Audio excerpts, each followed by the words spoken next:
Hi, Dr. Regan Robertson, CCO of Productive Dentist Academy here, and I have a question for you.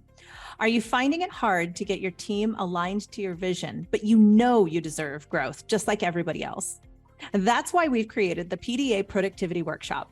For nearly 20 years, PDA workshops have helped dentists just like you align their teams, get control of scheduling, and create productive practices that they love walking into every day.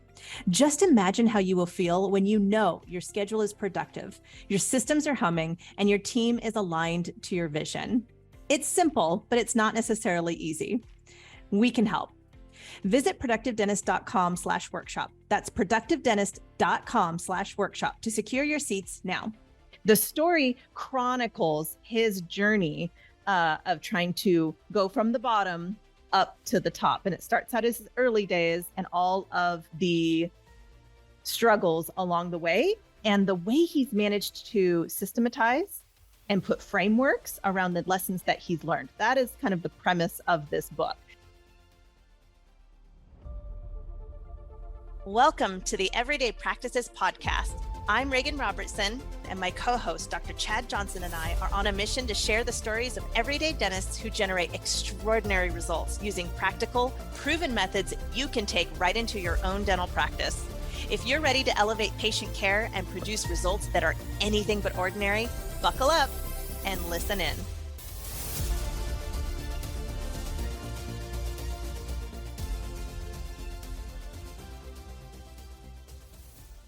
Have you ever read a book that is so chock full of tip after tip after tip that by the time you're done reading it, your hand is sore from writing down notes? You cannot wait to implement what you have just read and share it with others. I have. Yes. Oh, thanks, Chad. Sorry, I just ruined your perfect intro. Keep going.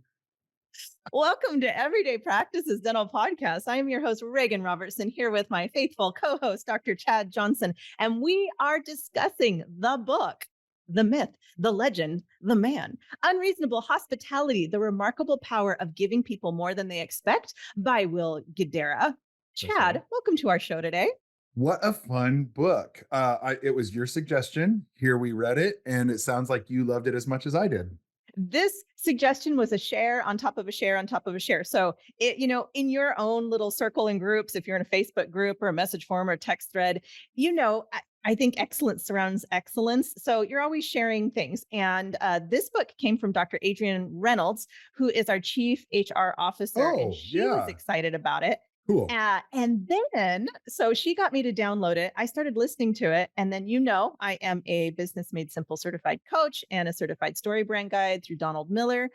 Donald Miller is buddies with Guidara and had him keynote at the coaching summit. So There was a double whammy there that got me excited about reading this book. So I shared it with you because you have shared with me so many of your great books. And this episode 1 is going to be top notes because there was too many things to go over. We're going to have a multi-pronged episode. We'll dig as deep as we need to or want to. Yes. Right. So listeners, grab the book. We get no compensation for that, but grab the book, download it, and follow us over the next couple of weeks here. So let's paint the picture of what Unreasonable Hospitality, the book is, the premise of it. So I've read lots of business books, and most of them are, to be quite frank, kind of boring. Like I have to slog through them. They've been great on walks with my dog, but I'm not compelled. This starts off almost like a hero's journey. So the book opens up and it talks about how this gentleman, Guidara, he ran the #1 restaurant in the world. I'll just spoil alert it right there, in the world. And it starts out from him coming in 50th best restaurant in the world and how much it hurt that he was last place at this very prestigious awards ceremony. So the story chronicles his journey of trying to go from the bottom up to the top. And it starts out as his early days and all of the struggles along the way, and the way he's managed to systematize and put frameworks around the lessons that he's learned. That is kind of the premise of this book. And Chad, tell us what some of your top notes are. He made one of them was he talked about win-win-win, and that was a TV show reference from Office. So it's funny he talked about the win-win-win. What is the win-win-win? I don't remember. I just remember. This is starting off great. I know. I'm sorry. I'd have to dig into that. But it's funny. You're like, what is that? I don't know. I just remember writing down that win, win, win. I was like, that's a funny line right there. Um, so he was talking about like welcoming and receiving your guests. This was basically service to the top level, and then once you've got to that top level, scrapping it all and starting over again and reinventing yourself. He was talking a lot, even about, and I know this is probably one of your notes, the 95 5 rule, managing 95% shrewdly and wisely, and then the last for 5% just splurging. And we could take note of that. He was even talking about uh when you receive guests, like being welcoming, and so uh finding little things to do to make a big difference. He was talking, for example, about putting quarters in the meter, out on the street for a guest. If they said, like, what kind of car did you drive? And he would have them, like pay the meter. So that way I was going to say the patient, the customer, the restaurant customer wouldn't have to go out and do that and stuff like that. It's just like little things like that. So I don't know, just like a lot of stuff. Oh, you know what else too? At the end in chapter 20, he had a long mission statement, and I thought it was funny because I have a long mission statement. And he was like, and guess what? We're not going to change it. I don't care, basically. And I was like, yes, this guy gets me. I don't care about if my mission statement's too long. We like the way that it is. It's us, and it explains us, and it doesn't fit the mold of anyone else. But you know what? Kiss off. That's just how who we are. So I don't know. Those were some of my, high level slash low level takeaways. Low level being win, win, win. And I was like, oh, that's an office reference. But this guy was a good writer. He's easy to follow and listen to on Audible, how I did the book, and stuff like that. So your thoughts? 95 5 rule. As soon as I caught on to 95 5 rule, I started really paying attention to everything we do at PDA. I love this rule. And I think I have informally done this rule several times over the years, probably many times over the years, but it deserves to slow down and take a look at it. Every single thing that you spend, it's basically running a super tight ship. It coincides with a chapter called Raindrops Create Oceans, which was another favorite chapter of mine that's towards the back of the book. But both of these talk about how to create that hospitality experience without completely busting your budget. So, one example that I thought of right away, Chad, was at our workshops in the past, we used to provide kind of thin blankets, because if you've ever been to a productivity workshop, when Dr. Bruce speaks, the room is cold. It Right. is physically cold because he emits a lot of heat himself and energy. So we keep it cool, ask people to bring jackets. And before COVID, we would just, recycle the blankets. We'd collect them, have them dry cleaned, and then they'd be out for the next crew. After COVID, that's not okay. So we ended up upgrading at the last workshop, I think it was. We upgraded and got really big, fluffy, yellow, nice blankets that people could really cozy up to. And then it was their gift at the end. So we gifted it to them, and it was a surprise. A lot of people were really surprised by that. We met a need, and I felt like Cool. that hit that 95 5 rule, because those blankets are not inexpensive. Yep. They're an investment to make when you have over 200 attendees, but very, very well worth it. So that to me was an example of the 95 5. How did you translate the 95 5 rule? First off, when he was talking about the blue spoon that was, for the ice cream, like I was curious to find out what this spoon looks like, because he was saying that, but just trust me, this spoon is the best spoon, and I was afraid to tell the boss how much this spoon was going to cost, but it was going to be the seller. And I just thought, I mean, the spoon, serious? So like as the business owner side, I'm going, really, like the spoon? But it was his splurge and the market differentiation along the lines. Wait, Oh, go did ahead. you Google the spoon? No, but I've been curious to. Um, but not curious enough to finish it out on Google, I Well, guess. But this was was it an espresso stand? I think it was an espresso stand yeah, that he ended up. So how do you differentiate yourself? And his 95.5 rule was this special little spoon that people got. yeah. And yeah, so I was like, I've got to, I was kind of curious about this spoon. Um, Along those lines, in our office, we started having blankets like you mentioned, but we got them off of Amazon. So they actually weren't at like ridiculous budget because we do wash them again, but we got plush, queen size blankets off of Amazon. And I want to say maybe they were in the $30 range or something like that. And we have a few of them and they're really thick. And then by the time you double and then quadruple fold them over, for the patient sitting in the chair, like they're almost hot.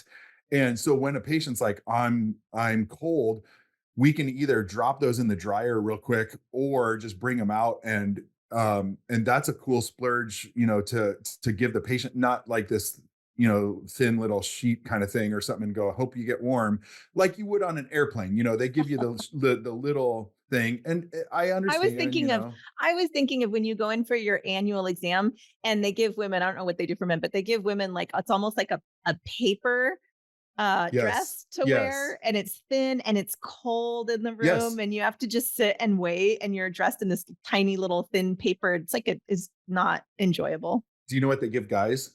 No. Guys don't either because they don't go to annual exams. You like that one? Yeah, that's great. That's um, great. but so Yeah, the get your parts blanket thing. checked, but I guess you don't need a little outfit for it. Right, I suppose. So blankets, and then the other thing that I was going to mention when I first opened my 5% splurge was we bought little bags for if people bought, a Sonicare or if we had product to put in, and we had our business name put on the plastic bag, and it was a nice plastic bag, kind of like one that would hold books well. It wasn't just like a grocery plastic bag that's Mhm. thin. It had like it looked like something you'd get maybe at a store or something like that, or if a bookstore, A and that better would, quality. yes, and it was. And we do that even now. We upgraded to the reusable grocery bags, and Mhm. we have our name on it, and we have those to our colors as well. And those are super nice because people are going to reuse them, or I hope they do. And it's a splurge because we could get cheaper bags. I mean, grocery stores know how to get cheap bags. Walmart knows how to get cheap bags. But like when you get a Target bag, it's actually a smidge thicker, which is, Mhm. just a grade up. It's not a great bag, but it at Target, it's going to actually be a smidge nicer of a bag. And this might date us because at some point they're probably going to do away with these plastic bags. And in places like Hawaii and even along the coast, like in South Carolina and stuff like that, they've taken those away. And I understand, the ecology of that. That's cool and all, but most people are going to understand what I'm talking about with the plastic bags. So those, when I first started, that was a very much a splurge that I was almost excited about, to give people these bags, because to me it actually was costly, and being PPO starter Mhm. practice, and not exactly having the money for it. But at the time, I think I spent $2,000 on a gajillion of them. But I mean, it was $2,000 I kind of didn't have. I was right out of dental school, but I was like, no, we're going to get these bags. And it was along those lines of that principle. Absolutely is. And it's a risk. It's a risk you take. So I think, the book I noticed amps up in its level of the 95.5 rule. So you see that 95.5 rule show up in his journey. It just gets more and more personalized as it goes. Like a level 2 for me, when I hear you say that, which we've talked about in previous ones, Zana toothbrushes, because they are personalized. They're Yes. obviously significantly more than a bag. You're not going to give them to every single patient. But that to me is a wow factor if you're giving someone a personalized electric toothbrush, for whatever their treatment plan is. That I thought that's a great example of the 95.5 rule right there. We Uh, do that for all of our perio patients. It's given to them just as, like we just gift it to them. I think I told you this last podcast, I believe it was recorded, but maybe not. For the listener's sake, I was like, we had a patient complain. He's like, how much am I paying for this? He wanted to return it. And we were like, no, it's part of, it's our gift to you. And he's like, well, I don't want the rinse either. And we were like, no, that's also complimentary. Okay. Like it I'll diffused. take Oh, it. yeah. You're welcome. Please use it. So I noticed that he ends up running the number one restaurant in the world. So you can imagine how far he takes the 95/5 rule. I do have a little bit of a criticism I'm going to insert here. So part of that personalization and the hospitality element of it felt amazing and mildly creepy at the same time. So part of the book talks about how they wanted to just make sure that that experience was so relevant to the person coming in, and they would Google, like is they would end up Googling and seeing if they could recognize the person who called in, like find a Oh, picture yeah. of the Yeah. person Yeah. Yeah. so that they could greet them at the door and say hello, Chad, before they Correct. even knew. And we're going to talk about this more in part two, how they broke down making an absolutely seamless experience. But I Because the thought that was payoff is worth it. It's borderline creepy, like you said, but at the same time, like we can do that in our office when you take a picture of a patient and then the person, greeting people when they are receiving that person to be able to say, hey, Jim, glad to yes. have you back. It's going to be a bigger sell than just name, please. That's a lot. That's a much more to me appropriate way of doing it. But he did what he had. He had Google. It's a little bit different in a restaurant environment than it would be in a dental practice. So that I thought was interesting. And then they ended up making a crew called the Dreamweaver Crew that helped continue to personalize. So this will all be covered in episodes 2, possibly 3. This is a light smattering of Unreasonable Hospitality Yeah. by Will Guidara. And I hope you guys have already got your ears perked and are interested to hear more. It took me a minute or two to figure out what he was talking about, EMP. In the book, Yes, like, I have such a dislike for acronyms, even I though Productive know. Dentist Academy is called PDA. I think we've been Right. called PDA so many times that now it's finally taken over. But I'm happy that you said that, because I listened to books on audio and I kept rewinding and I was like, "What is EMP? What is EMP?" I know. Listeners, it's 11 Madison Medicine Park, Park, which is his restaurant, and the then address. halfway through or 3/4 through, he switches and just starts to call it EMP. And I think that was, he's not a writer. He did have a penguin supported him, but Sure. that would have been a critique. Yeah, I'm not a fan of acronyms. Yeah, but I don't I wonder at what point I caught on. I was like, "Oh, yeah, Yeah. no, I'm cool. I know what he's talking about." I'm glad you did that, because my brain did the same thing. Yeah. I thought maybe it was an entirely different restaurant for a bit. But the you had brought this up earlier, the dissatisfaction with being 50th, and he talks about, his journey of, something along the lines of, when they finally achieved 10th place or third place and stuff like that, that he was, you celebrate, but then he's dissatisfied too. And like, no, I want first place. What does it take, to get that guy back in here and review us again? So that way we can get the level that we want. And I don't know. It was out of my wheelhouse of my business, so it was Mhm. cool to see how someone else would do that, and then to then correlate that into, okay, how would he, if he was a competitor dentist up the road, how would he knock someone's socks off to where they aren't going to leave versus what we do? Is it good enough what we do? Possibly. Is it stupendous that, we have no room for improvement? No. Like, so how do we keep pushing it to the next level where Mm. we have the blanket heated and ready, because we wrote down the patient loves this blanket. In fact, along those lines, I'm trying to think if I was actually reading this book. I had a patient at my West Side office that she went on and on about how much she loved that blanket. Mhm. And so because we have the patient's address, I just Amazoned and sent her one. Oh, that's so sweet. That's Yeah. personal. That's hospitality. Yes.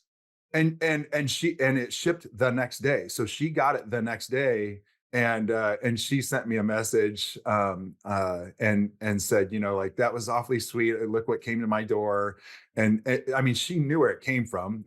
We didn't make a big stink like, guess who got you this, but it would be hard to pretend like it just randomly showed up from, Santa, right? I mean, she put it together. She's like, oh, because on the way out the door, she was just like, I don't know. She just went on and on to the front desk people, uh, and I said, I'll tell you what. I think I said something like, like, uh, did you like the warmth of it? Of course, but like, is that dark blue? Like, is that a color that you really liked or whatever? And she's like, oh yeah, it's just so pretty. And so I was like, yep, we're getting the blue one. I got the exact same one and shipped it right to her. And again, this isn't $500. This isn't something to make someone blush at being ridiculous, but it was just another level of letting the patient know, like, we actually do care, like, more than just your teeth. There's a chapter called, well, I don't know if it's a chapter head, but it's a methodology in there talking about slowing down to speed up. And what you just demonstrated to me is, to be intentional and to be personal, it takes time. You have to pay attention. You have to understand and listen to what your patients want, and then providing these little touches that really do help differentiate you in the long run. And I wrote down hospitality economy. So that is going to be for the next quarter, probably my focus, creating a hospitality economy. I look forward to continuing to dissect this with you, Chad, Yeah. and telling all of you what we've learned and what we've taken away and how we applied it to each of our business respectively. So read on or audible on, and then catch us on part 2. Sounds great. See you then. Thanks, everybody. Thank you for listening to another episode of Everyday Practices Podcast. Chad and I are here every week thanks to our community of listeners just like you, and we'd love your help. It would mean the world if you can help spread the word by sharing this episode with a fellow dentist and leave us a review on iTunes or Spotify. Do you have an extraordinary story you'd like to share, or feedback on how we can make this podcast even more awesome? Drop us an email at podcast@productivedentist.com. And don't forget to check out our other podcasts from Productive Dentist Academy at productivedentist.com/podcasts. See you next week.